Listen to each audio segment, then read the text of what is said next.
خدا کے نائب کی حیثیت سے اپنی خلافت کا احساس رکھتے ہوئے کہ وہ خدا کا نائب ہے زمین پر، اس حیثیت میں اگر اس نے کچھ کام کیا ہوا تو وہ والا کام جو ہے وہ والا کام ہمیشہ باقی رہنے والا ہوتا ہے۔ تو جہاں وہ پہلے بند میں ایک گریز کی کیفیت تھی کہ یہ کار جہاں بے ثبات ہے، کار جہاں بے ثبات، یہاں علامہ اقبال یہ کہہ رہے ہیں کہ اگرچہ ہر قسم کا کار جہاں بے ثبات ہے، لیکن ایک قسم کا کام جو ہے وہ کار بے ثبات نہیں ہے، اس کا وجود رہے گا۔ اور یہ کون سا کام ہے؟ یہ وہ کام ہے جو مرد خدا کرتے ہیں، جو مرد مومن کرتے ہیں، جو وہ لوگ جو اپنے لیے نہیں کرتے بلکہ ان لوگوں کے لیے کرتے ہیں، بلکہ اس احساس کے ساتھ کرتے ہیں۔ اگر آپ اس میں آپ نے اگر ابھی تازہ اگر ارطغرل سیریز دیکھی ہے تو اس کا جو پروٹیگونسٹ ہے، جو اس کا جو ہیرو ہے، اس کی جو جد و جہد ہے، آپ اسے اس بیک گراؤنڈ میں رکھ کے دیکھ سکتے ہیں کہ اس کی جد و جہد جو دکھائی گئی ہے وہ اپنی ذات کے لیے نہیں ہے، وہ ایک بڑے مقصد کے لیے، اور وہی بڑا مقصد اس کی آل اولاد کو پھر عثمانی سلطنت کی صورت میں رہ گیا، تو اس کا ایک بڑا نام رہ گیا۔ اور اس کی وجہ یہ تھی کہ اس نے جو کام کیا تھا وہ اس کی ذات کے لیے نہیں تھا بلکہ مرد خدا کی حیثیت سے اس نے وہ والا کام کیا تھا۔ عشق ہے اصل حیات، مرد خدا کا عمل عشق سے صاحب فروغ، مرد خدا کا عمل عشق سے صاحب فروغ، عشق ہے اصل حیات، موت ہے اس پر حرام۔ مرد خدا جب کوئی کام کرتا ہے، وہ شخص جو اپنے لیے کام نہیں کرتا، جس کے اندر خدا کی نیابت کا احساس ہوتا ہے، جسے یہ معلوم ہوتا ہے کہ میں خدا کا زمین پر خلیفہ ہوں، خدا کا نائب ہوں اور مجھے کچھ بڑے کام کرنے ہیں، وہ اپنی ذات کے لیے کام نہیں کرتا بلکہ اپنی نیابت خداوندی کو سامنے رکھتا ہے، تو ایسے شخص کا جو کام ہے وہ عشق سے صاحب فروغ، یعنی عشق اس کی قوت محرکہ ہوتی ہے، عشق اسے آگے چلانے والی قوت ہے۔ اور عشق ایک ایسی چیز ہے کہ عشق ہے اصل حیات، یہ زندگی کی اصل حقیقت ہے، موت ہے اس پر حرام۔ عشق پہ کبھی موت نہیں آ سکتی، عشق کبھی موت کا مکلف نہیں ہو سکتا، کیونکہ عشق ایسی چیز ہے جو وقت اور سپیس، ٹائم اور سپیس کو پار کر کے چلی جاتی ہے۔ کیسے پار کر کے چلی جاتی ہے؟ اگلے شعر میں علامہ اقبال وضاحت کرتے ہیں، تند و سبک سیر ہے گرچہ زمانے کی رو، عشق خود ایک سیل ہے سیل کو لیتا ہے تھام۔ زمانہ بہت طاقتور ہے، بہت تیز ہے، بہت اس کی تند ہے، سبک سیر ہے، اس میں بہت تندی ہے، بہت تیزی ہے، اور یہ ایک سیل ہے، ایک سیلاب ہے۔ اور عشق اس کے مقابل میں اگرچہ یہ ایک سیلاب ہے زمانے کی رو، کہ یہ زمانے کے حوادث آپ کو بدلتے رہتے ہیں، آپ کے مقاصد کو بدلتے رہتے ہیں، زمانے کے حوادث آپ کے موریل کو بدلتے رہتے ہیں، لیکن اگر آپ میں عشق ہے تو عشق ایک اتنا بڑا سیلاب ہے کہ وہ چھوٹے چھوٹے سیلاب اپنے اندر ہضم کر لیتا ہے۔ عشق خود ایک سیل ہے سیل کو لیتا ہے تھام، اور عشق کی تقویم میں عصر رواں کے سوا اور زمانے بھی ہیں جن کا نہیں کوئی نام۔ اگر میں یہ کہوں کہ علامہ اقبال کی اس نظم کا بہترین شعر جو مجھے لگتا ہے وہ یہ شعر ہے کہ عصر رواں کی تقویم میں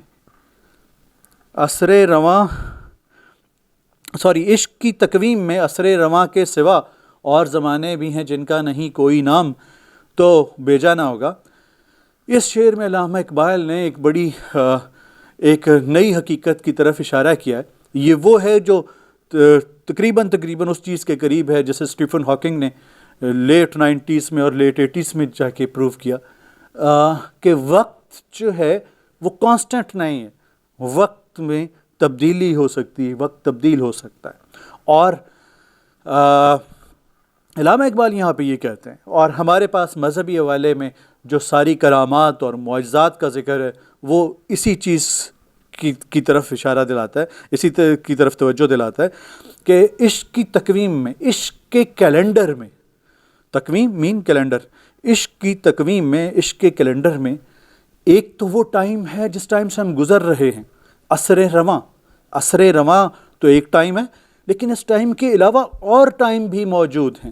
جیسے ہم جانتے ہیں کہ حضور اکرم صلی اللہ علیہ وسلم جب معراج پہ گئے تو جب وہ معراج پہ واپس آئے تو پانی وہیں سے بہنا شروع ہوا جہاں وہ وضو کرتے ہوئے وہ چھوڑ گئے تھے، اور وہ سارا ٹائم جس ٹائم کے اندر وہ گئے تھے، ٹائم کی جس الگ روانی میں یا جس نہج میں وہ گئے تھے، وہاں وہ مسجد اقصیٰ بھی گئے اور آسمانوں کی سیر بھی کی، اور یہ سارا کا سارا عمل ایک لحظے ہمارے وقت کے مطابق شاید کسی وقت کے باریک مہین ترین لحظے کے اندر یہ مکمل ہو گیا۔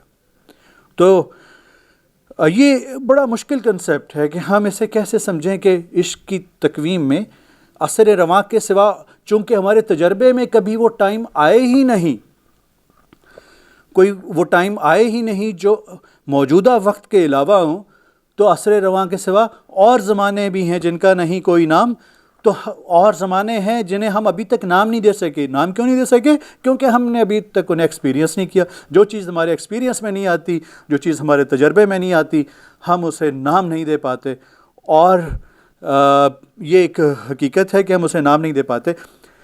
اسی کنسیپٹ کو سمجھانے کے لیے مولانا روم نے ایک بہت عمدہ حکایت اپنے کلام میں درج کی ہے، جس کا تذکرہ یہاں بھیجا نہ ہوگا، تاکہ ہم سمجھ سکیں کہ ایک موجودہ وقت ہے جس کے اندر ہم گزر رہے ہیں، اور اس کے علاوہ بھی وقت کی کچھ دھارے ہیں جنہیں ہم نہیں پہچانتے۔ تو انہیں پہچاننے کے لیے جہاں ایک تصور تو معراج کی رات کا ہے، ایک دوسرا تصور جو ہے مولانا روم نے جو اپنے مثنوی میں پیش کیا ہے وہ یہ ہے، وہ ایک حکایت بیان کرتے ہیں کہ جب ایک یہودی نے حضور اکرم صلی اللہ علیہ وسلم کے واقعہ معراج کی بابت سنا، اور وہ یہودی ایک ایسی بستی میں رہتا تھا جو دریا کے کنارے پہ تھی، اور وہ یہودی ٹھٹھا کرتا تھا اور لوگوں سے کہتا پھرتا تھا کہ آپ نے سنا محمد صلی اللہ علیہ وسلم یہ کہہ رہے ہیں کہ وہ ایک ہی رات میں آسمانوں تک گئے اور یروشلم گئے، مسجد اقصیٰ گئے، اور وہاں جا کے انہوں نے نماز پڑھی اور پھر واپس بھی آ گئے، اور یہ ٹھٹھا کرتا رہتا تھا بار بار لوگوں کے سامنے۔ ایک دن کا ذکر ہے کہ اس کی اہلیہ نے کہا کہ گھر میں کھانے کو کچھ نہیں ہے، میں اپنی دیگچی رکھتی ہوں چولہے پہ، اور تم ایسے میں جاؤ دریا سے کوئی مچھلی پکڑ کے لے آؤ، جب تک یہ مسالہ بنتا ہے تب تک تم مچھلی لے کے آ جاؤ، اور پھر ہم مچھلی کھائیں گے۔ تو اس یہودی نے جو کہ ماہی گیر تھا، اس نے اپنا جال لیا اور اپنی باقی اوزار لیا، ساز و سامان لیا جو مچھلی پکڑنے کے لیے ضروری تھا، اور وہ دریا کے کنارے چلا گیا۔ دریا کے کنارے بیٹھا ہی تھا، تھوڑی دیر میں اسے اپنے جال میں لرزش محسوس ہوئی، اس نے جال کو کھینچا، جال کے اندر کوئی بھاری چیز تھی جس نے اسے جال سمیت دریا میں کھینچ لیا، اور وہ دریا میں کافی دیر تک لڑکتا رہا، اور لڑکتے لڑکتے وہ کسی ایسی زمین پہ جا پہنچا جو اجنبی تھی، جو اس نے کبھی نہیں دیکھی تھی، اور دریا سے نکلنے کے بعد اس نے دیکھا کہ وہ کسی ایسے مقام پہ ہے جہاں وہ کبھی نہیں آیا پہلے، اور پھر اس نے اپنی طرف نظر کی تو اس کی جان بدل چکی تھی، وہ مرد نہیں رہا تھا، وہ عورت بن چکی تھی۔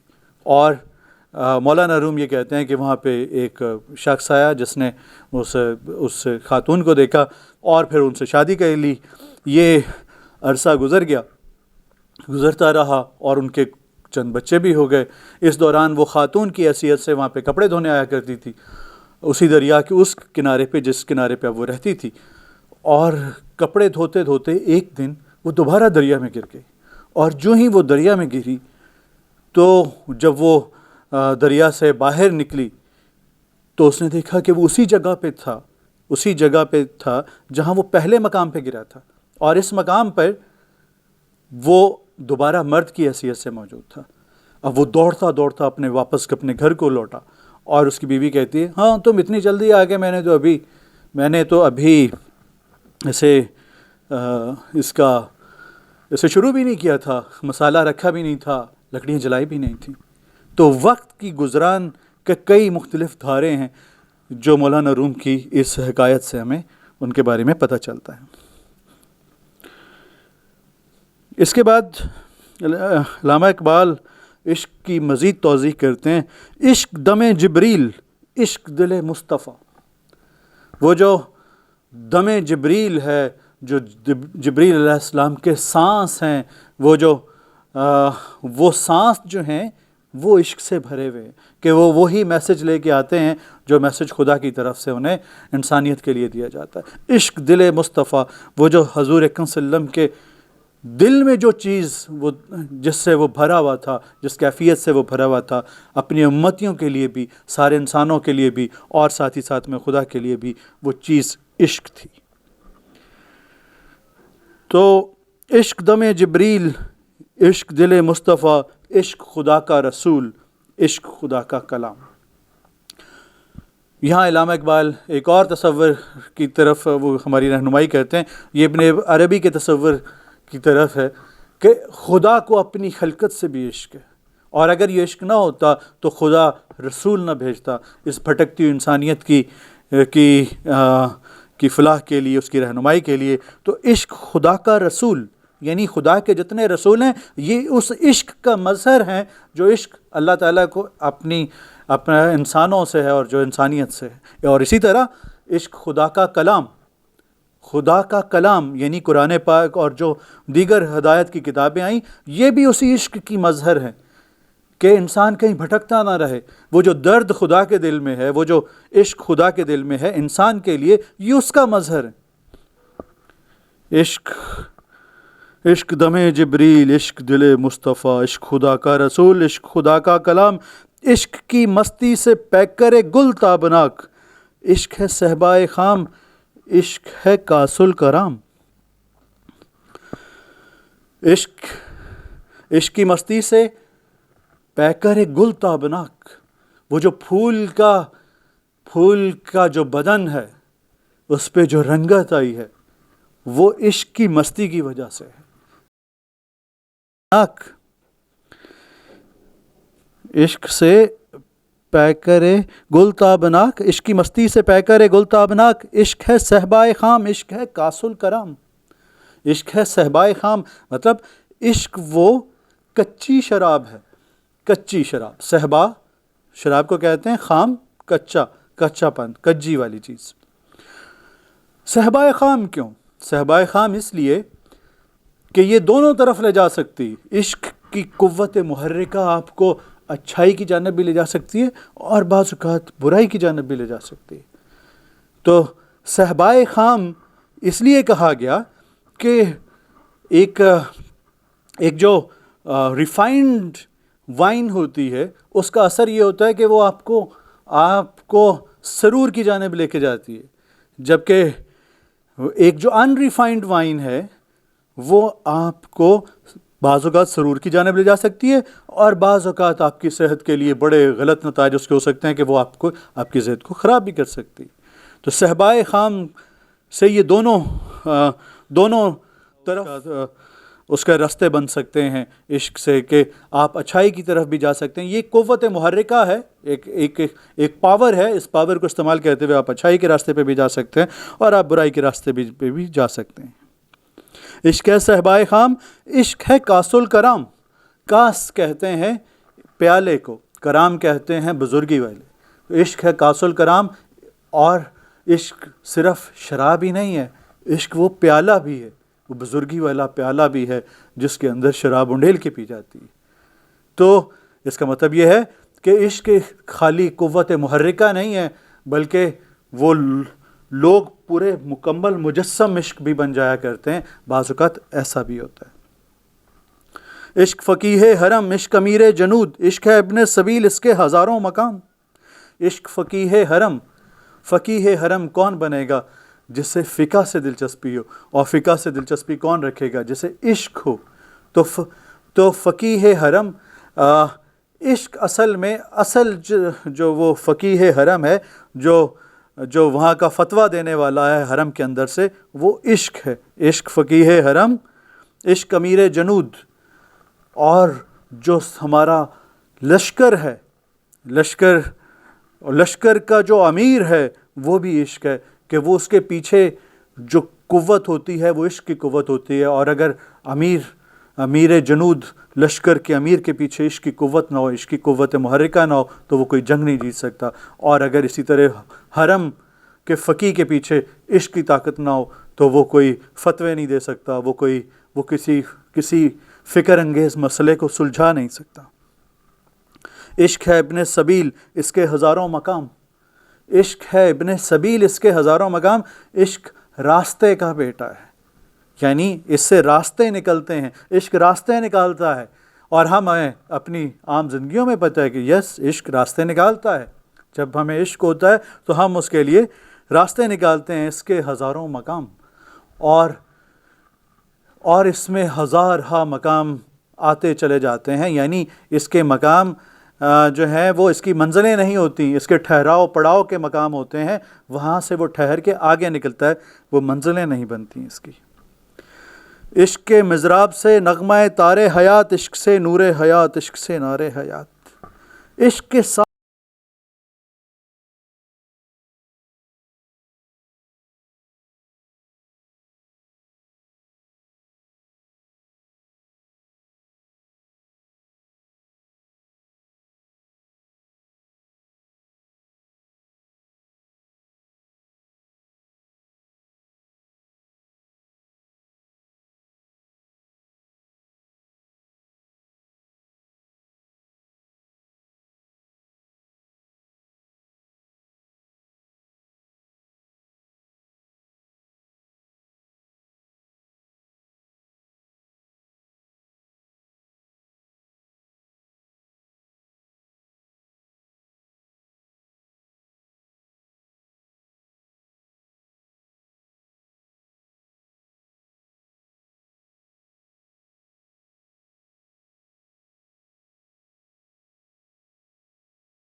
نکلتا ہے۔ اگر آپ میں عشق نہیں، آپ میں محبت نہیں، آپ میں وہ جذبہ محرکہ نہیں، آپ کوئی بڑا کام نہیں کر سکتے۔ عشق سے نور حیات، وہ لوگ جنہوں نے اپنی زندگی کو نور بنا لیا، جن سے روشنی نکلتی ہے، وہ عشق کی وجہ سے نکلتی ہے۔ عشق ہے نار حیات، اور جن لوگوں نے اپنی زندگی کو جہنم بنا لیا، وہ بھی کسی عشق کی وجہ سے انہوں نے اپنے آپ کو برباد کر لیا، کسی غلط چیز کے عشق کی وجہ سے، کسی غلط مقام کی جانب مڑنے کی وجہ سے۔ عشق سے نار حیات، زندگی کی آگ جو ہے، عشق جو ہے یہ زندگی کی آگ ہے، زندگی کی آگ بھی یہ ہے اور زندگی کا۔ اے حرم کرتبہ، اب یہاں تک یہ سارا وہ پس منظر تھا جسے علامہ اقبال نے مسجد کرتبہ کے تعارف سے پہلے پیش کیا، کہ وہ شب و روز کا سلسلہ جو ہے اس کے اندر سارے حادثات ہوتے ہیں، اور ساری چیزیں فنا ہونے والی ہیں سوائے اس چیز کے جسے کسی مرد خدا نے تمام کیا ہو، اور مرد خدا جس چیز کو تمام کرتا ہے وہ خدا کے عشق سے تمام کرتا ہے، اور اس وجہ سے وہ بعد میں رہنے والی چیز ہے، کیونکہ عشق بڑی طاقتور چیز ہے۔ یہ سارا اب تک کی بحث کا خلاصہ تھا۔ اب وہ ہمیں تعارف کراتے ہیں مسجد کرتبہ کا، اور وہ کہتے ہیں اے حرم کرتبہ، عشق سے تیرا وجود، عشق سراپا دوام، عشق سراپا دوام جس میں نہیں رفت و بود۔ اے حرم کرتبہ، اے کرتبہ کی مسجد، عشق سے تیرا وجود، تجھے عشق سے بنایا گیا ہے، تجھے عام طریقے سے نہیں بنایا گیا، اینٹوں گارے سے نہیں بنایا گیا، تجھے عشق سے بنایا گیا، تجھے استوار کرنے میں عشق کو استعمال کیا گیا ہے۔ عشق سراپا دوام جس میں نہیں رفت و بود، عشق ایک ہمیشہ رہنے والی چیز ہے، اور چونکہ عشق ہمیشہ رہنے والی چیز ہے لہذا تو ہمیشہ رہے گی، کیونکہ تیرے اندر عشق گندھا ہوا ہے۔ اور عشق سراپا دوام جس میں نہیں رفت و بود، آنا جانا نہیں ہے، عشق میں رفت و بود نہیں ہے، عشق میں آنا جانا نہیں ہے، عشق میں دوام ہے، عشق میں ہمیشہ کے لیے رہنا موجود ہے۔ اور اگلا شعر بہت شاندار ہے، جسے کئی مقامات پر کوٹ کیا جا سکتا ہے علامہ اقبال کا، کہ تصور فن کو بیان کرنے کے لیے۔ وہ ہے رنگ ہو یا خشت و سنگ، چنگ ہو یا حرف و صود، معجزہ فن کی ہے خون جگر سے نمود۔ رنگ ہو یا خشت و سنگ، آپ رنگ استعمال کرنے والے ہوں، پینٹر ہوں، یا خشت و سنگ، یا اینٹیں استعمال کرنے والے، یا پتھر استعمال کرنے والے، آپ انہیں اپنے ہنر کے ٹول کے طور پہ یوز کرتے ہوں، یعنی رنگ کو استعمال کرتے ہوں مصور کے طور پہ، یا اینٹوں کو استعمال کرتے ہوں ایک آرکیٹیکچر کے طور پہ، یا ایک انجینئر کے طور پہ استعمال کرتے ہوں پتھروں کو۔ چنگ ہو یا حرف و صوت، چنگ ایک ساز کا نام ہے جو ستار کی طرح کا ایک ساز ہوتا ہے، تو وہ ساز ہو جسے آپ بجاتے ہیں، یا حرف و صوت، یا پھر بہت لے سے آپ گاتے ہوں، گلوکار ہوں، تو یہ آپ اس میں سے کوئی بھی فن استعمال کرتے ہوں، کوئی بھی فن کرتے ہوں، معجزہ فن کی ہے خون جگر سے نمود۔ اگر جگر کا خون اس پہ صرف نہیں ہوا تو نہ تو وہ پینٹنگ اچھی بنے گی جس میں رنگ استعمال ہوا، نہ وہ خشت و سنگ جس عمارت میں استعمال ہوئے، نہ وہ عمارت اچھی بن پائے گی، نہ وہ ساز سے لے اچھی نکل سکے گی، اور نہ ہی اس گلوکار کے گلے سے اچھا کلام نکل سکے گا، اچھی گائکی نکل سکے گی۔ تو کیوں؟ اس وجہ سے کہ جب تک خون جگر استعمال نہ ہو اس وقت تک معجزہ فن سامنے آ نہیں سکتا۔ معجزہ فن آئے گا اسی صورت میں کہ اگر خون جگر استعمال ہو۔ قطرہ خون ہنر سل کو بناتا ہے دل، قطرہ خون ہنر سل کو بناتا ہے دل، خون ہنر سے صدا سوز و سرور و سرود۔ قطرہ خون ہنر سل کو بناتا ہے دل، یہ جو قطرہ ہے ہمارے دل کے اندر خون کا، اور یہ جو قطرے ہیں خون کے جو خون جگر کے ہیں، اگر یہی ہم استعمال کریں تو اسی کے نتیجے میں صرف سل جو ہے، یعنی جو سل کیا ہے، مطلب سنگ ہے، ایک پتھر ہے، تو پتھر کٹ کے خوبصورتی میں دل کی صورت اختیار کر جاتا ہے، یعنی وہ دل کو متاثر کرنے والی چیز بن جاتی ہے۔ پتھر کو ایسی شکل دی جا سکتی ہے جو دل بن جائے، یعنی دل آپ کا دل جس پہ مائل ہو جائے، ایسی چیز بن سکتی ہے۔ اور خون جگر سے صدا سوز و سرور و سرود، اور خون ہنر جو ہے اس سے ہمیشہ ایک سرور کی کیفیت رہتی ہے اور سرود کی کیفیت رہتی ہے اور سوز کی کیفیت رہتی ہے، کیونکہ اس میں سوز ہوتا ہے خون جگر میں، اس وجہ سے سرور اور سرود کی کیفیت ہمیشہ رہتی ہے اس کے فن میں۔ تو اب پھر دوبارہ وہ مخاطب ہیں یہاں سے مسجد کرتبہ سے، کہتے ہیں تیری فضا دل افروز، تیری نوا سینہ سوز، تجھ سے دلوں کا حضور، مجھ سے دلوں کی کشود۔ تیری فضا دل افروز، تیری فضا جو ہے وہ دل کو آگ لگانے والی ہے، دل کو اضطراب بخشنے والی ہے، کیونکہ ہمیں یہ یاد رہنا چاہیے کہ مسجد کرتبہ اسپین میں ہے، اور اسپین میں مسلمانوں کو نکالا گیا جب، اس کے بعد اسے مسکیتا کیتھیڈرل بنا دیا گیا، اور مسکیتا کیتھیڈرل میں عیسائیت کے سارے وہ چیزیں وہاں رکھ دی گئیں، وہ عیسائیت والا جو گنبد ہوتا ہے وہ بنا دیا گیا، مینار کو گھنٹہ گھر بنا دیا گیا۔ تو اس حوالے سے علامہ اقبال کہہ رہے ہیں تیری فضا دل افروز، دل کو جلانے والی ہے تیری فضا، میری نوا سینہ سوز، اور جو میرے اندر سے نوا نکل رہی ہے، جو میرے اندر سے جو آواز نکل رہی ہے وہ سینے جلانے والی ہے۔ تجھ سے دلوں کا حضور، تو سامنے ہو تو دلوں کو حضوری ملتی ہے، دلوں کو توجہ ملتی ہے، دلوں کو دل سامنے آ جاتے ہیں اپنے محبوب کے جیسے، اس طرح کیفیت ہو جاتی ہے۔ مجھ سے دلوں کی کشود، اور میں دلوں کو کھولتا ہوں، میں دلوں کو کھولنے والا ہوں، اور تیرے سامنے جب آتے ہیں تو انہیں حضوری دلوں کو حاصل ہوتی ہے، جبکہ میں دلوں کو کھولنے والا ہوں۔ عرش معلیٰ سے کم سینہ آدم نہیں، گرچہ کف خاک کی حد ہے سپہر کبود۔ عرش معلیٰ سے کم سینہ آدم نہیں۔ عرش معلیٰ کی ایک اہمیت یہ ہے کہ عرش معلیٰ پہ کہا جاتا ہے کہ وہاں خدا تعالیٰ کا تخت متمکن ہے، تخت جو ہے وہاں پہ ہے، اور کرسی اللہ تعالیٰ کی وہاں پہ ہے۔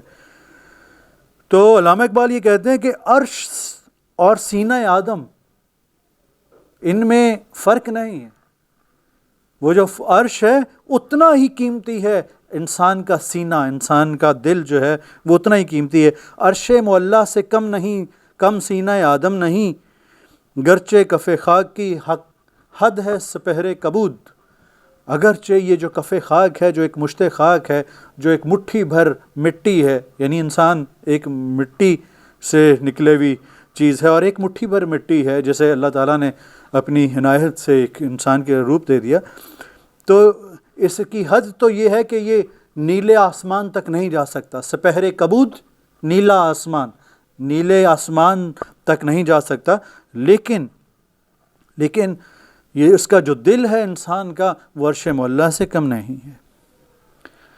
اور آگے ہے کہ پیکر نوری کو ہے سجدہ میسر تو کیا، اس کو میسر نہیں سوز و گداز و سجود۔ وہ جو پیکر نوری ہیں، جو فرشتے ہیں، جو اللہ تعالیٰ کی بارگاہ میں ہمیشہ رہتے ہیں، اگرچہ انہیں سجدے میسر ہیں کہ وہ ہر وقت سجدے کرتے رہتے ہیں، لیکن ایسے سجدوں کا کیا کرنا جس میں سوز نہیں ہے، جس میں درد نہیں ہے۔ تو ان کے سجدوں میں درد نہیں ہے، اگرچہ وہ ہر وقت سجدے کرتے رہتے ہیں، لیکن ان سجدوں میں درد نہیں ہے۔ اور اس کو میسر نہیں سوز و گداز و سجود، وہ جو ہمیں میسر ہے، جو انسانوں کو میسر ہے، کہ ہمارے دل گداز سے اور سوز سے بھر جاتے ہیں، اور اللہ تعالیٰ کو یہ بہت پیارے ہیں۔ کافر ہندی ہوں میں دیکھ میرا ذوق و شوق، دل میں صلوات و درود، لب پہ صلات و درود۔ کافر ہندی ہوں میں دیکھ میرا ذوق و شوق، میں ہند کا رہنے والا ایک کافر شخص ہوں، ایک ایسا مطلب جو مسلمان ہونے کے سارے جو اس کی ضروریات ہیں وہ پوری نہیں کر پاتا، میں ایک ایسا شخص ہوں، ہند سے آیا ہوں، لیکن میرا ذوق و شوق دیکھ، میری بے قراری دیکھ، میرا اضطراب دیکھ۔ کیا ہے میرے اضطراب کی کیفیت؟ دل میں صلات و درود، لب پہ صلات و درود، میرے دل میں بھی صلات اور درود ہے، اور میرے لب پہ بھی صلات و درود ہے۔ شوق میری نے میں ہے، شوق میری لے میں ہے، شوق میری نے میں ہے۔ میری لے، میری سر کے اندر، میری جو میں سریں لگاتا ہوں میرا شوق اس کے اندر آ جاتا ہے، اور جو میں آواز نکالتا ہوں نے، اس کے اندر میرا شوق آ جاتا ہے۔ تو شوق میری لے میں ہے، شوق میری نے میں ہے، نغمہ اللہ میرے رگ و پے میں ہے، اور اللہ کا نغمہ جو ہے وہ میرے رگ و پے میں ہے۔ اگرچہ میں مسلمان ہونے کی ساری شرائط پوری نہیں کرتا، لیکن میرے دل میں بھی صلاۃ و درود ہے، میرے لب پہ بھی صلاۃ و درود ہے، اور میرا شوق میری آواز میں بھرا ہوا ہے، میری لے میں بھرا ہوا ہے، اور نغمہ اللہ میرے رگ و پے میں ہے، اور اللہ کا نغمہ جو ہے، اللہ کا نغمہ میری رگ رگ میں سمایا ہوا ہے۔ تیرا جلال و جمال مرد خدا کی دلیل، وہ بھی جلیل و جمیل، تو بھی جلیل و جمیل۔ اے مسجد کرتبہ، اے حرم کرتبہ، تیرا جلال و جمال، تیری عظمت، تیرا جمال، تیری خوبصورتی، مرد خدا کی دلیل۔ اس سے پتہ چل رہا ہے کہ مرد خدا کس طرح عمل کرتا ہے۔ یہ مرد خدا کے ہونے کی دلیل ہے کہ یہاں کوئی مرد خدا تھا جس نے تجھے وجود بخشا۔ تو اتنی جلیل ہے، تو اتنی جمیل ہے، تیرے میں اتنا جلال ہے، تیرے میں اتنا جمال ہے، اتنی خوبصورتی ہے، اتنا روب ہے۔ یہ ساری چیز یہ بتاتی ہے کہ کوئی مرد خدا تھا جس نے تجھے بنایا۔ مرد خدا کی دلیل، وہ بھی جلیل و جمیل، تو بھی جلیل و جمیل۔ وہ جو مرد تھا وہ بھی بڑا کوئی جلیل تھا، بڑا جلال والا تھا، اور بڑا جمیل تھا، بڑا خوبصورت تھا، اور تو بھی اسی کے نقش پہ بنی ہے۔ تو بھی اے مسجد کرتبہ، تو بھی بڑی خوبصورت ہے اور بڑے جلال والی ہے۔ تیری بنا پائیدار، تیرے ستوں بے شمار، شام کے صحرا میں ہو جیسے ہجوم نخیل۔ تیری بنا پائیدار، تیری بنیادیں بڑی مضبوط رکھی گئی ہیں کہ وقت کے تھپیڑے سہ کے یہاں تک پہنچ گئی ہیں۔ تیرے ستون بے شمار، تیرے اندر بھرے ہوئے ہیں ستون۔ اور جن لوگوں نے وہ دیکھی ہے مسجد کرتبہ، وہ بتاتے ہیں کہ اس میں بے شمار چھوٹے چھوٹے ستون ہیں، اور وہ ایک طرف سے دیکھیں تو وہ بھرے بھرے لگتے ہیں۔ ایسا لگتا ہے کہ پورا مسجد جو ہے وہ ستونوں سے بھری ہوئی ہے۔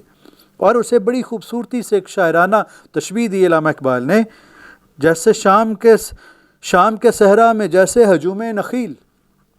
آپ اگر کبھی صحرا میں گئے ہوں، جن لوگوں کو اتفاق ہوا ہے صحرا میں جانے کا، اور صحرا میں چلتے چلتے جب آپ تھک جاتے ہیں تو آپ اس کی حسرت کرتے ہیں کہ آپ کو کوئی ایک درخت دیکھنے کو مل جائے، اور پھر جب ایک درخت دیکھنے کو ملتا ہے تو وہ اکثر کھجور کا درخت ہوتا ہے، اور وہ کھجور کا درخت اگر ایک نہ ہو اور وہ سینکڑوں کھجور کے درختوں ہجوم نخیل ہو، درختوں کا ایک پورا ہجوم ہو، تو اس سے جو کیفیت اس شخص پہ گزرتی ہے جو صحرا میں آیا ہو، تو اس پہ جو گزرتی ہے، علامہ اقبال وہ والی کیفیت بتا رہے ہیں کہ شام کے صحرا میں ہو جیسے ہجوم نخیل، تیرے اندر جو ستون ہے مجھے یوں لگ رہا ہے کہ ایک بندہ بھٹکا ہوا جیسے صحرا سے شام کے ہجوم نخیل میں پہنچ گیا ہو، اور اس پر جو کیفیت بیتتی ہے وہ والی کیفیت بیت رہی ہے۔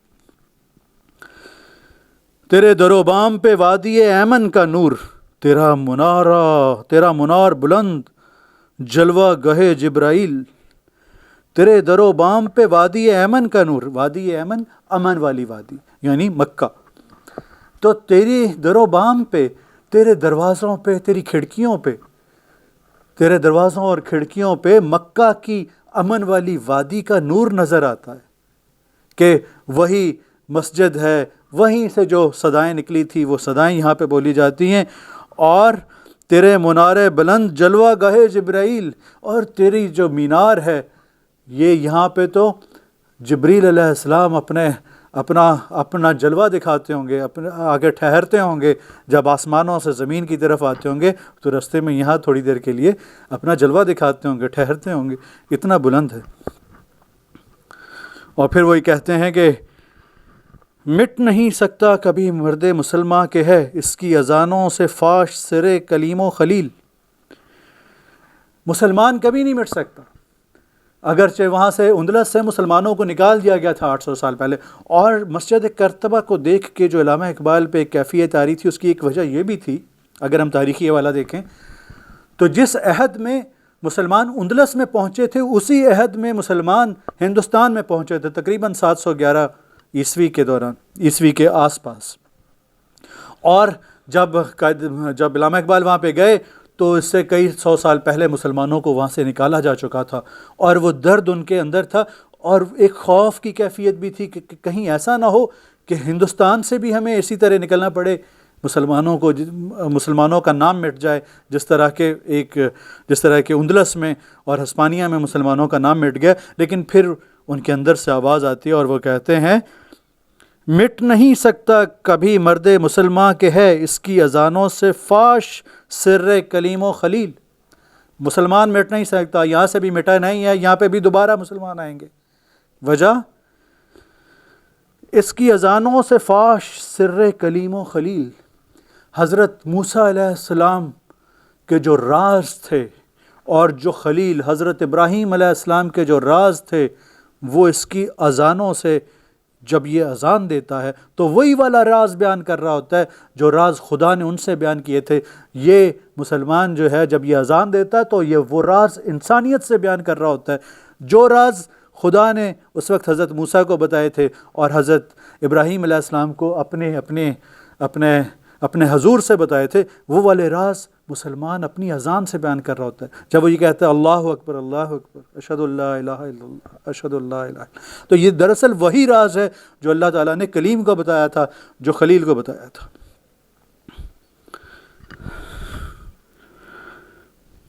اور اس کے بعد وہ کہتے ہیں کہ یہ جو مسلمان ہے اس کے بارے میں پریشان نہیں ہونا چاہیے. اس کی زمین بے حدود، اس کا افق بے ثغور. یہ جو مسلمان ہے اس کے لیے زمین کی کوئی حد نہیں ہے، یہ جہاں تک جائے گا اپنا پیغام پھیلاتا جائے گا. اور اس کا افق بے ثغور، اس کے افق پر، اس آسمان کی طرف اگر یہ بڑھے گا تو اس میں کوئی چوکیاں نہیں آئیں گی، کوئی چیک پوسٹ نہیں آئیں گی، کوئی چیک پوسٹ نہیں آئیں گی، کوئی چوکیاں نہیں آئیں گی جو اس کے راستے کو روک سکے.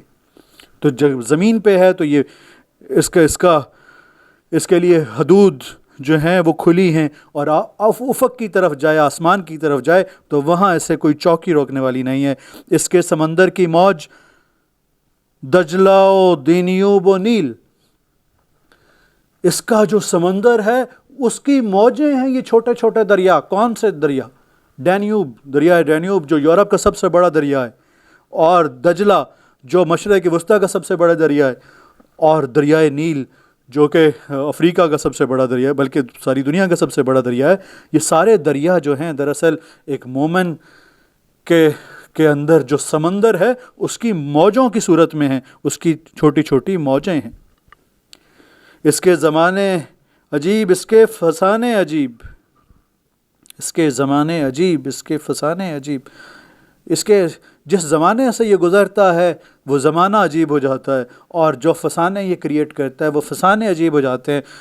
یہاں فسانہ جو ہے محمد بن قاسم کا فسانہ دیکھ لیں یا طارق بن زیاد کا. طارق بن زیاد نے کشتیاں جلا دیں وہاں پہ، اور محمد بن قاسم 17 سال کا نوجوان. دونوں فسانے ایسے ہیں جن پہ آسانی سے یقین نہیں کیا جا سکتا، اور یہ عجیب فسانے جو ہیں یہ مرد مومن کریٹ کرتے ہیں. اور پھر ہے کہ عہد کہن کو دیا اس نے پیغام رحیل، ساقی ارباب ذوق فارس. عہد کہن کو دیا اس نے پیام رحیل. تو یہ جو مسجد ہے اسے اس شخص نے، وہ جو مسلمان تھا جو اس علاقے میں آیا جس نے یہ مسجد بنائی، عہد کہن کو دیا اس نے پیام رحیل. رحیل کہتے ہیں اونٹنی کو. تو اونٹنی والوں کے علاقے کا جو پیغام تھا وہ شخص وہ یہاں لے کے آیا، اس عہد کہن کو دیا. یہ پرانا وقت جو تھا، پرانا ٹائم جو تھا اس مسجد کے کو استوار کرنے کے ٹائم پہ، وہ جو اونٹنی والوں کا پیام تھا وہ اس نے یہاں تک پہنچایا. ساقی ارباب ذوق فارس میدان شوق، بادہ ہے اس کا رحیق تیغ ہے اس کی اصیل. ساقی ارباب ذوق فارس سے میدان شوق. یہ جو ارباب ذوق ہیں یہ ان کا ساقی ہے، یہ مسلمان، یعنی یہ جو ہے یہ مرد مسلمان، یہ ذوق رکھنے والے لوگوں کا، ذوق رکھنے والے افراد کا ساقی ہے، انہیں پانی پلاتا ہے۔ فارس سے میدان شوق، اور جس طرح ملک فارس کھلا ہے، جس طرح اس کی وسعتوں کی کوئی، تو میدان شوق جب آتا ہے تو اس کے لیے دنیا اس کا شوق کا میدان جو ہے وہ فارس کی طرح کھلا ہوا ہے، یعنی ملک فارس کی طرح کھلا ہوا ہے، ایران کی طرح کھلا ہوا ہے۔ بادہ ہے اس کا رحیق، تیغ ہے اس کی اصیل، اس کی شراب جو ہے وہ بڑی گوڑی شراب ہے، ایسی شراب ہے جس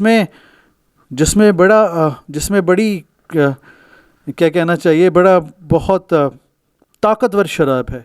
تیغ ہے اس کی اصیل، اور اس کی جو تلوار ہے وہ بڑی بھاری بھرکم تلوار ہے، بڑی کاٹ والی تلوار ہے۔ تو یہ مرد جو ہے، جو مرد مسلمان ہے، جس کے پاس یہ سارے جن خصوصیات کا تذکرہ کیا گیا، اس کے اندر جو شراب بھری ہوئی ہے، یعنی عشق کی جو شراب اس کے اندر ہے، وہ بڑی مضبوط شراب ہے۔ اس کا دماغ جو ہے وہ ایک سمت میں لگا دیا ہے، اور اس کے ہاتھ میں جو تلوار ہے وہ انتہائی طاقتور تلوار ہے۔ میں اگین یہ کہوں گا کہ اگر آپ اسے جو کنٹمپریری بیک گراؤنڈ ہے اس میں اگر اسے ریلیٹ کرنا چاہیں کسی چیز سے، تو ارطغرل کا جو ایک ڈپکشن ہوئی ہے جو اس مووی کے اندر، وہ ایک ایسے شخص کی ڈپکشن ہی ہے جس کی تلوار بڑی مضبوط ہے اور وہ اپنے ارادوں میں بڑا مصمم ہے۔ بادہ رحیق ہونے کا مطلب یہ ہے کہ وہ اپنے ارادوں میں بڑا مصمم ہے، اس کے اوپر جو سوار ہے، جو جنون سوار ہے، وہ جنون بڑا طاقتور ہے۔ مرد سپاہی ہے وہ اس کی زرہ لا الہ، سایہ شمشیر میں اس کی پناہ لا الہ۔ یہ مرد وہ ہے جس کی زرہ جو ہے وہ لا الہ سے بنی ہوئی ہے، اسے کسی اور چیز کا ڈر نہیں کہ یہ میرے آنے والی تلوار کو روکے گی۔ وہ یہ کہتا ہے کہ میری زرہ لا الہ ہے، جب میں لا الہ کہتا ہوں تو ہر چیز ہٹ جاتی ہے میرے اوپر سے، اور وہ مجھے بچانے والی ہے۔ لا الہ الا اللہ کا جو ورد ہے وہ مجھے دشمن کے وار سے بچانے والا ہے۔ سایہ شمشیر میں اس کی پناہ لا الہ، اور جب شمشیر کے سائے میں یہ جاتا ہے، یعنی تلواروں کے اندر وہ لڑ رہا ہوتا ہے، تلواروں کے ساتھ وہ لڑ رہا ہوتا ہے، تلواروں میں گھمسان کی لڑائی ہو رہی ہوتی ہے، تو اس وقت اس کی پناہ لا الہ الا اللہ ہوتی ہے، اور اس وقت وہ اللہ سے پناہ مانگتا ہے اور کسی چیز سے وہ نہیں مانگتا۔ یعنی جو وسائل ہیں اس دنیا کے، اس پہ تکیہ نہیں، اس کا تکیہ صرف لا الہ الا اللہ پہ۔ تجھ سے ہوا اشکار بندہ مومن کا راز، اس کے دنوں کی تپش، اس کی شبوں کا گداز۔ تجھ سے ہوا آشکار، اے مسجد کرتبہ، تیری وجہ سے بندہ مومن کا راز آشکار ہوا ہے۔ کیا راز تھا اس کا؟ اس کے دنوں کی تپش، کہ وہ دن میں کس آگ میں جلا کرتا تھا، اگر وہ آگ میں نہ جلتا تو وہ تیرا جتنا حسین آرٹ نہ بنا سکتا۔ اس کے دنوں کی تپش، اس کی شبوں کا گداز، کہ نہ صرف وہ دنوں میں تیرے لیے جلتا تھا بلکہ وہ راتوں کو بھی جاگ کے تجھے سوچا کرتا تھا۔ اس کی شبوں کا گداز بھی تیری پیشانی سے واضح ہے، مسجد کرتبہ۔ اور وہ کہتے ہیں کہ اس کا مقام بلند، اس کا خیال عظیم، اس کا سرور، اس کا شوق، اس کا نیاز، اس کا ناز۔ اب اس مرد مومن کی تعریف کر رہے ہیں جس نے اسے بنایا، اس مسجد کو، کہ اس کا مقام بلند، اس کا خیال عظیم، اس کا سرور، اس کا شوق، اس کا نیاز، اس کا ناز۔ کیا کمال چیزیں تھیں، اس کا ناز و ادا اس کی کمال تھی، اس کا نیاز کمال تھا، اس کا سرور کمال تھا، اس کا شوق کمال تھا، جس نے تجھے پایہ تکمیل تک پہنچایا۔ ہاتھ ہے اللہ کا بندہ مومن کا ہاتھ، غالب و کار و آفریں، کار کشا کار ساز۔ یہ قرآن پاک میں ایک آیا ہے جس کا ترجمہ یہ ہے کہ جب مومن اللہ تعالیٰ سے اللہ کے راستے پہ چلتے ہیں تو اللہ تعالیٰ ان کا ہاتھ بن جاتا ہے۔ تو علامہ اقبال نے وہی والی آیا ٹرانسلیٹ کر دی ایک طرح سے، اور انہوں نے کہا کہ ہاتھ ہے اللہ کا بندہ مومن کا ہاتھ۔ جب بندہ مومن نکلتا ہے تو اس کا ہاتھ اللہ کا ہاتھ بن جاتا ہے۔ غالب و کار آفریں، کار کشا کار ساز، تو وہ غالب بھی ہو جاتا ہے وہ ہاتھ، چونکہ اللہ کا ہاتھ جیسی اس میں اللہ اس پہ اپنی برکت ڈال دیتا ہے تو وہ غالب بھی رہتا ہے، کار آفریں بھی رہتا ہے، کارکشا بھی رہتا ہے اور کارساز بھی رہتا ہے، وہ گریں کھولنے والا بھی ہوتا ہے، کارساز کام بنانے والا بھی ہوتا ہے، اور غالب بھی ہوتا ہے وہ والا ہاتھ۔ خاکی و نوری نہاد بندہ مولا صفات، ہر دو جہاں سے غنی اس کا دل بے نیاز۔ خاکی و نوری نہاد بندہ مولا صفات، یہ جو مولا کی صفتیں رکھنے والا ہے، آقا کی صفتیں رکھنے والا، ماسٹر کی صفتیں رکھنے والا شخص ہے، یہ خاکی اور نوری اس کے اندر چھپے ہوئے ہیں۔ خاک اور نوری یعنی یہ نور اور خاک کے اندر چھپا ہوا ہے۔ یہ جو انسان کا بت ہے، یعنی انسان کا جو جسم ہے، اس کے اندر وہ کیفیت ہے، وہ والا انسان موجود ہے جو کہ بندہ مولا صفات ہے، جس کے اندر ماسٹر لیول کی اس کے اندر صفات پیدا ہو جاتی ہیں، کیفیات پیدا ہو جاتی ہیں، اور اس کے اندر ہر دو جہاں سے غنی اس کا دل بے نیاز۔ اس کی ایک نشانی یہ بھی ہے کہ اسے دو جہان میں سے کوئی چیز نہیں چاہیے، وہ غنی ہے، اس سے پاک ہے، اسے ان کی چیزوں کی حاجت نہیں ہے، وہ گزارا کرنے کے لیے چیزیں لے لیتا ہے، لیکن وہ اس کی کمزوری نہیں بن سکتی۔ دنیا کی چیزیں جو ہیں اس کی کمزوری نہیں بن سکتی، اس کی امیدیں قلیل کیوں؟ اب دنیا اس کی کمزوری کیوں نہیں بن سکتی؟ اس کی وضاحت اگلے شعر میں ہے، اس کی امیدیں قلیل، اس کے مقاصد جلیل۔ اگر ہم اپنی اخراجات بڑھا لیں، اگر ہم اپنی امیدیں بڑھا لیں، تو اس کے نتیجے میں اگر ہم اپنی آسائشیں بڑھا لیں، تو اس کے نتیجے میں ہم کمزور ہوتے ہیں، ہمیں سمجھوتے کرنے پڑتے ہیں۔ لہٰذا اگر ہم اپنی امیدیں قلیل رکھیں، اپنے اخراجات قلیل رکھیں، اپنی آسائشیں قلیل رکھیں تو اور اپنے مقاصد جلیل رکھیں، اپنے ایمز، اپنے نصب العین بلند تر رکھیں، تو اس کے نتیجے میں وہ شخص بنتا ہے جس شخص نے اس مسجد کرتبہ کو بنایا، جو اس کی بنا ڈالنے میں جو شخص کام آیا۔ اس کی ادا دل فریب، اس کی نگاہ دل نواز۔ وہ شخص ایسا ہونا چاہیے جس کی ادا دل فریب ہو، یعنی وہ بات کرے تو لوگ اس کی بات ماننے پر مجبور ہوں، اور اس کی نگاہ دل نواز، اور جب وہ دیکھے تو اس کی نگاہ سے دل نوازی کی کیفیت، پھر وہ اس کیفیت میں رہے کہ اس کی آنکھیں دیکھنے کی۔ تو یہ سارے اس مرد کی، اس شخص کی کیفیات ہیں جو شخص مرد مومن ہے، اس کے مقاصد جلیل ہیں، اس کی امیدیں قلیل ہیں، اس کی ادا دل فریب ہے، اور اس کی نگاہ جو ہے وہ دل نواز ہے، دل پہ ایک کرم کرتی ہے، دل نوازی کرتی ہے۔ آج بھی اس دیس میں عام ہے چشم غزال، اور نگاہوں کے تیر آج بھی ہیں دل نشیں۔ یہاں علامہ اقبال ملک اندلس کے لوگوں کا تذکرہ کر رہے ہیں کہ یہاں پہ چونکہ بہت عرصہ عرب رہے ہیں، عرب لوگ موجود رہے ہیں، تو عربوں کی جو آنکھیں ہیں، چونکہ عربوں کی آنکھیں بڑی بڑی آنکھیں ہوتی ہیں، تو وہ یہ کہتے ہیں کہ آج بھی اس دیس میں عام ہے چشم غزال۔ وہ جو ہرن والی آنکھیں ہیں، جو بڑی بڑی آنکھیں ہیں، ہرنی جیسی آنکھیں ہیں، وہ آج بھی اس دیس میں بہت عام ہیں، اور نگاہوں کے تیر آج بھی ہیں دل نشیں۔ اور وہ جو عرب کے لوگ آئے تھے، یعنی ان کا خون ابھی تک، اگرچہ انہوں نے مذہب بدل لیا ہے، یہاں کے لوگوں نے یہ مذہب اور ہو گیا، لیکن وہ خون جو ہے وہ موجود ضرور ہے ان کی رگوں کے اندر۔ اور وہ جو چشم غزال ہے اور وہ جو نگاہوں کے تیر ہیں، وہ دل نشیں ہیں، آپ بھی دل نشیں ہیں، اسی طرح جس طرح اس دور میں ہوا کرتے تھے۔ بوئے یمن آج بھی اس کی ہواؤں میں ہے، چونکہ عرب جو عرب تہذیب کا جو ایک بڑا پس منظر یمن سے وابستہ ہے، اور یمن سے بہت سی عرب تہذیب کی تمدن کی چیزیں جو ہیں وہ دوسرے علاقوں میں گئیں، تو وہ یہ کہہ رہے ہیں کہ بوئے یمن آج بھی اس کی ہواؤں میں ہے۔ یہ جو اندلس ہے، یہاں آج بھی یمن کی خوشبو آتی ہے مجھے، اس کی ہواؤں کے اندر۔ رنگ حجاز آج بھی اس کی نواؤں میں ہے، اور حجاز کا رنگ جو ہے، یعنی حضور اکرم صلی اللہ علیہ وسلم کے علاقے کا رنگ، مکہ و مدینہ کا رنگ، آج بھی اس کی نواؤں میں۔ جو یہاں پہ آوازیں گونجتی ہیں، مجھے اس میں سے کہیں کہیں اس آواز کا تذکرہ ملتا ہے جو رنگ حجاز کی حامل ہیں۔ دیدہ انجم میں ہے تیری زمیں آسماں، آہ کے صدیوں سے ہے تیری فضا بے ازاں۔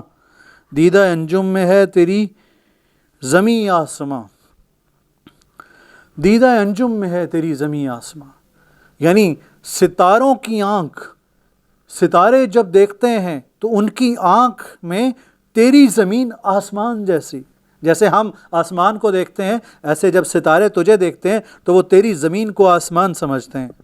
دیدہ انجم میں ہے تیری زمیں آسماں، آہ کے صدیوں سے ہے تیری فضا بے ازاں۔ یہاں پہ ایک دردناک آہ لیتے ہیں علامہ اقبال، اور وہ کہتے ہیں آہ کے صدیوں سے تیری فضا بے ازاں، کہ صدیاں گزر گئی ہیں تیری فضا میں اذانیں بلند نہیں ہوئیں۔ تو وہ ایک کیفیت جو ہے، ایک تعصف کی کیفیت، ایک وہ جو ہے وہ کیفیت یہاں پہ علامہ اقبال کے یہاں ہمیں نظر آتی ہے۔ کون سی وادی میں ہے، کون سی منزل میں ہے، عشق بلاخیز کا قافلہ سخت جاں۔ تو ابھی یہ اذانیں نظر نہیں آ رہی، اذانیں نہیں ہیں، تو کیوں نہیں ہیں؟ وہ لوگ کہاں رہ گئے؟ کون سی وادی میں ٹھہرے ہوئے ہیں؟ وہ کیوں نہیں ابھی تک یہاں پہنچے؟ کون سی منزل پہ ہیں؟ وہ کس سٹیج پر ہیں؟ کون سی منزل پہ ہیں؟ کس وادی میں ٹھہرے ہوئے ہیں؟ عشق بلاخیز کا قافلہ سخت جاں، وہ جو عشق کو اٹھائے ہوئے ہوں لوگ، وہ جو عشق بلاخیز بھاری بھرکم عشق جو ہے، جو بہت طاقتور عشق جو ہے، اس کا جو قافلہ ہے، یعنی عشاق کا قافلہ جو ہے، جو جنون میں وہ ہوں، لتھڑے ہوئے ہوں اپنے، تو وہ کب تک یہاں پہنچیں گے؟ وہ کہاں رہ گئے ہیں؟ وہ کیوں نہیں یہاں پہ پہنچ رہے کہ وہ آ کے اذانیں دینا شروع کریں، وہ اس علاقے پر دوبارہ سے وہ قبضہ کریں اور اسے چھڑائیں کفار سے، اور یہاں پہ وہ دوبارہ سے اذانیں دیں۔ کون سی وادی میں ہے، کون سی منزل میں ہے، عشق بلاخیز کا قافلہ سخت جاں، وہ قافلہ جو اپنی سخت جانی کی وجہ سے یہاں سے ٹکرائے اور اس نظام سے ٹکرائے، اور نظام کے بعد یہاں سے اذانیں بلند ہوں۔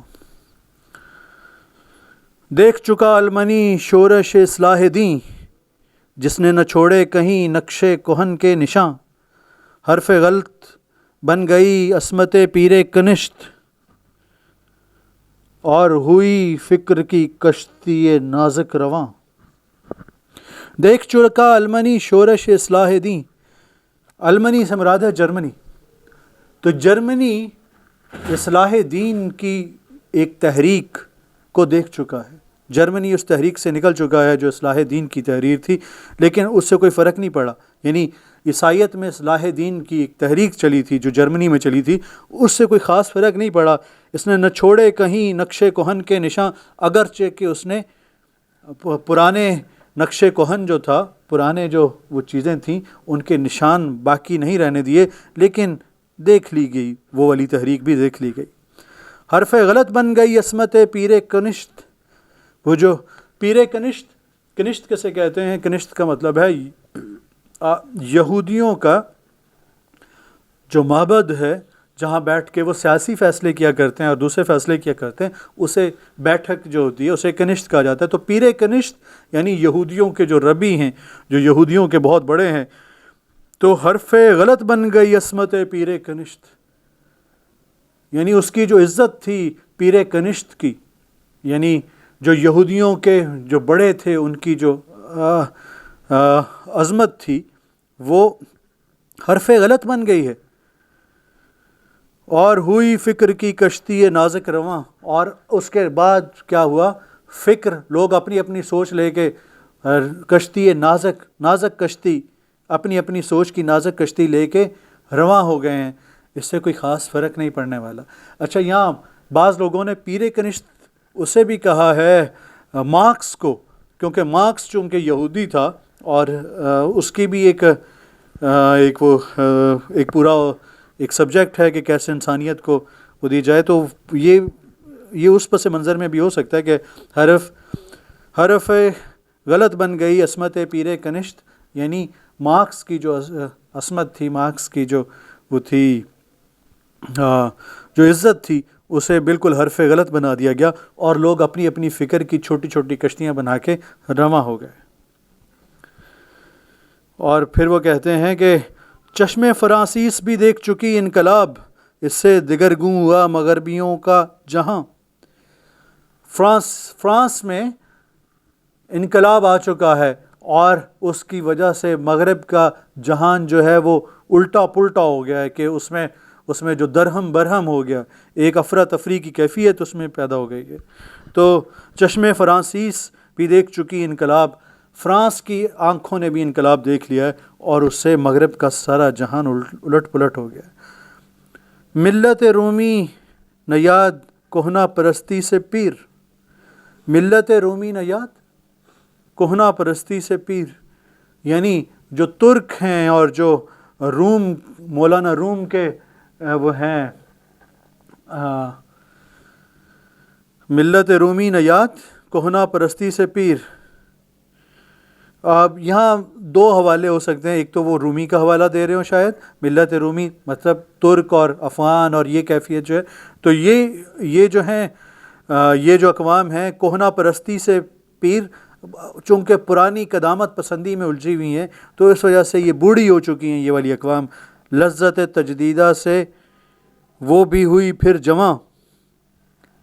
اور دوسری طرف کچھ لوگ یہ بھی کہتے ہیں کہ ملت رومی سے مراد روم یعنی اٹلی کا حوالہ ہے، کہ وہاں پہ میسولینی کی گورنمنٹ آئی تھی، اور میسولینی کے حوالے سے کہ ملت رومی نیاد کہنا پرستی سے پیر، کہ وہ جو ملت رومی تھی یعنی روم کی جو ملت تھی، روم کے جو رہنے والے لوگ تھے، وہ پرانی چیزوں کی اور پوپ پرستی میں اور کیتھولک میں اور اس مذہب کی پرستش میں وہ بوڑھے ہو چکے تھے۔ لذت تجدیدہ سے ہوئی پھر جواں، اور اس نئی جو لذت، اسے جو تجدید کی لذت ملی، یعنی میسولینی کی صورت میں نیا دور آیا، تو وہ ایک مرتبہ پھر سے جوان ہو گئی۔ روح مسلمان میں ہے آج وہی اضطراب، راز خدائی ہے یہ کہہ نہیں سکتی زباں۔ مسلمان یہ جو جرمنی پہ بھی تھی، وہ جو فرانس پہ بھی تھی، وہ جو روم پہ بھی تھی، اٹلی پہ بھی تھی، یہی والی چیز اب مسلمانوں میں اضطراب میں دیکھ رہا ہوں۔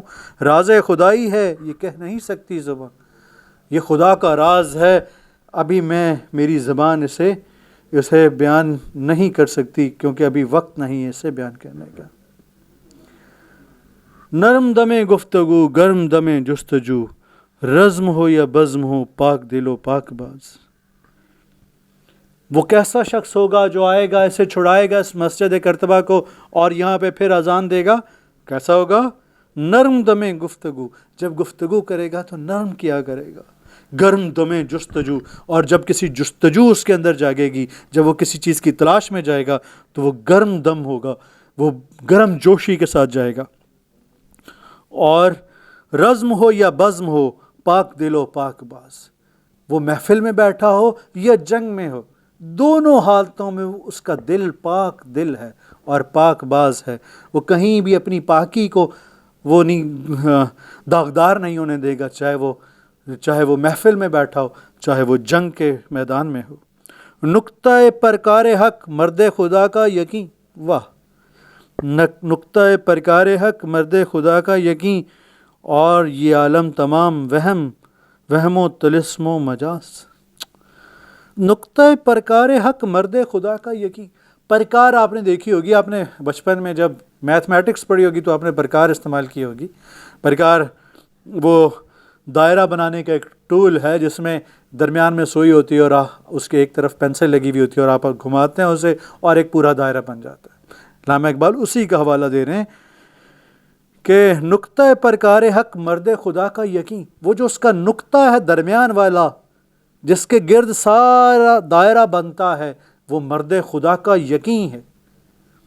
مرد خدا کا یقین اگر مضبوط ہے تو دائرہ بہت بڑا بھی ہو سکتا ہے، اور اگر وہ مرد خدا کا یقین اگر مضبوط نہیں ہے تو پھر وہ دائرے کی کوئی اہمیت نہیں رہتی۔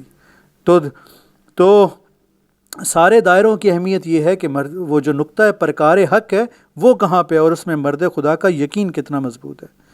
اور یہ عالم تمام، اور جتنا بڑا دائرہ ہے یہ عالم دنیا کے اندر، سپیس کے اندر یہ دائرہ لگ رہا ہے، سپیس اور ٹائم کے اندر، تو سپیس میں یہ جو دائرہ لگ رہا ہے یہ عالم تمام وہم و طلسم و مجاز، یہ باقی دنیا، یعنی اصل چیز جو وہ ہے وہ مرد خدا کا یقین ہے، اس کے بعد ساری دنیا طلسم ہے، جادو ہے، وہم ہے اور مجاز ہے، یہ حقیقی نہیں ہے، یہ اصل نہیں ہے، یہ جادو ہے، یہ نظر بندی ہے، یہ دیکھنے والی چیزیں ہیں، ان کی کوئی حقیقت نہیں، انہوں نے باقی نہیں رہنا ہے۔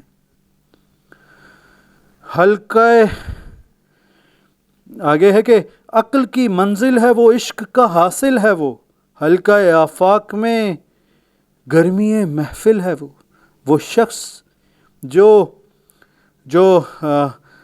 مرد مومن ہے، جو ایک وہ بن کے آئے گا مسجد کرتبہ کو میں اذان دینے کے لیے، عشق کی منزل ہے وہ، عشق کا حاصل ہے وہ۔ عقل اپنی منزل، آخری منزل تک پہنچے تو وہ منزل، آخری منزل اس کی وہ شخص بننا ہے جو مرد مومن ہے۔ عشق کا حاصل ہے وہ، عشق اپنی انتہا تک پہنچے تو وہ شخص بنے گا جو کہ مرد مومن ہے۔ حلقہ آفاق میں گرمی محفل ہے وہ، یہ جو آسمان کا حلقہ ہے، یہ جو کائنات کا حلقہ ہے جس میں ستارے ہیں، سورج، چاند اور زمین اور آسمان اور دن و رات، یہ سارا حلقہ آفاق ہے، اس میں گرمی محفل ہے وہ، اس کی محفل کی گرمی اس شخص کی وجہ سے ہے جس کے دل کے اندر خدا کا یقین مضبوط ہے۔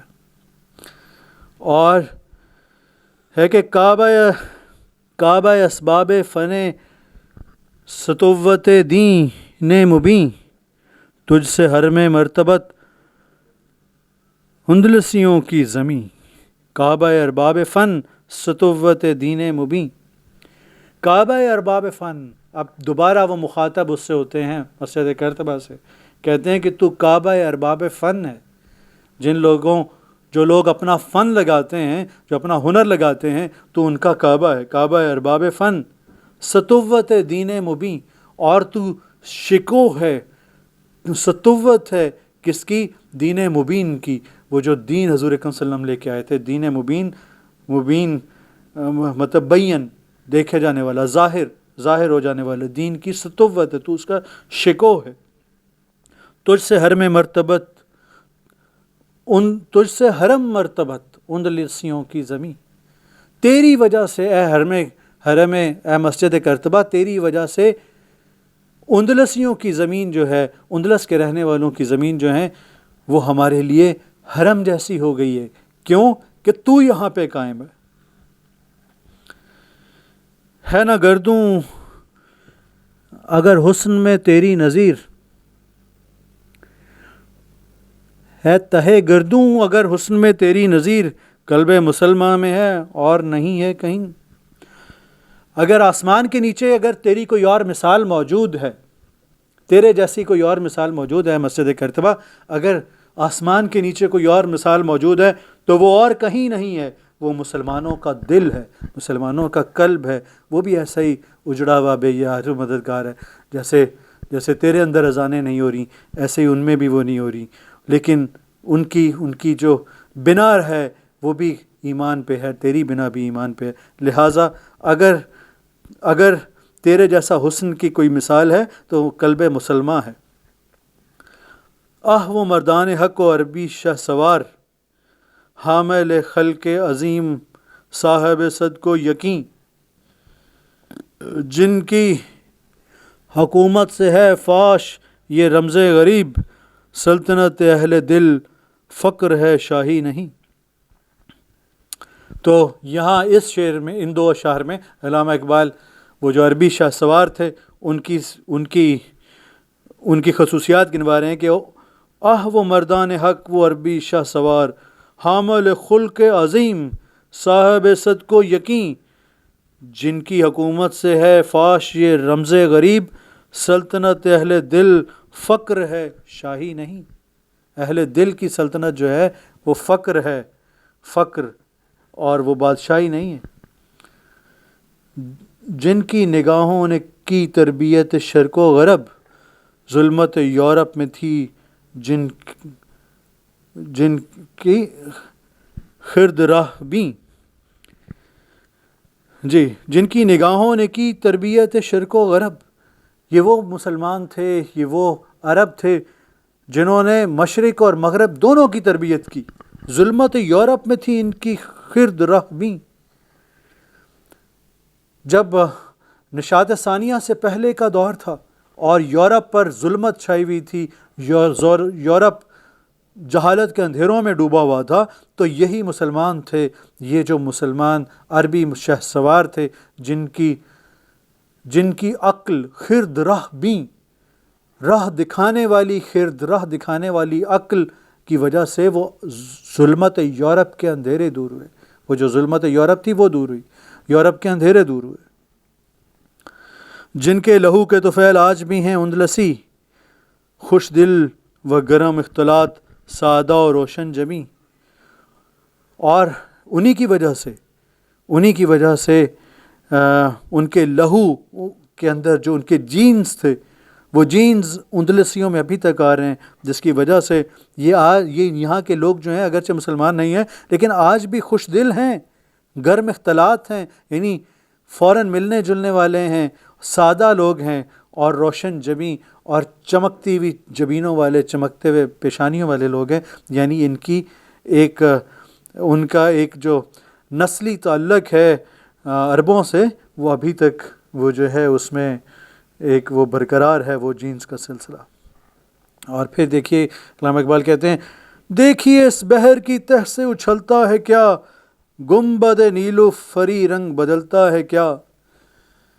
اب وہ مسجد کے ساتھ بیٹھے ہیں اور مسجد سے مل کے تقدیر کی جانب متوجہ ہوتے ہیں اور کہتے ہیں کہ دیکھتے ہیں اب اس بحر کی تہ سے اچھلتا ہے کیا، کہ اب یہ جو سمندر ہے اس سے کیا، اس کی تہ سے کون سا موتی نکل کے سامنے آتا ہے، اور گنبد نیلو فری رنگ بدلتا ہے کیا، اور گنبد نیلو فری رنگ بدلتا ہے کیا، اور یہ جو ہے آسمان کا گنبد ہے، اب اور کون سا رنگ بدلنے والا ہے، یہ ابھی ہم دیکھیے اس بحر کی تہ سے اچھلتا ہے کیا، گنبد نیلو فری رنگ بدلتا ہے کیا۔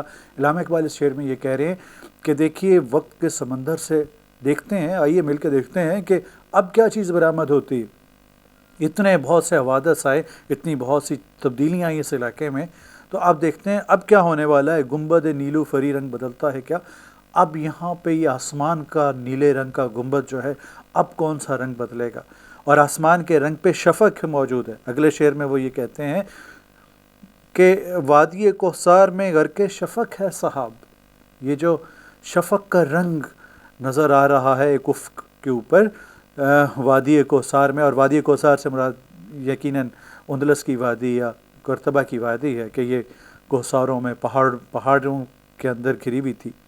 تو وادی کوثر میں غرق شفق ہے صحاب، صبح جو ہے کہیں شفق میں لپٹی ہوئی پڑی ہے، شفق، اور شفق وہاں پہ موجود ہے، شفق انہیں شفق کے جو شفق کے رنگ ہیں وہ انہیں نظر آ رہے ہیں وہاں پہ۔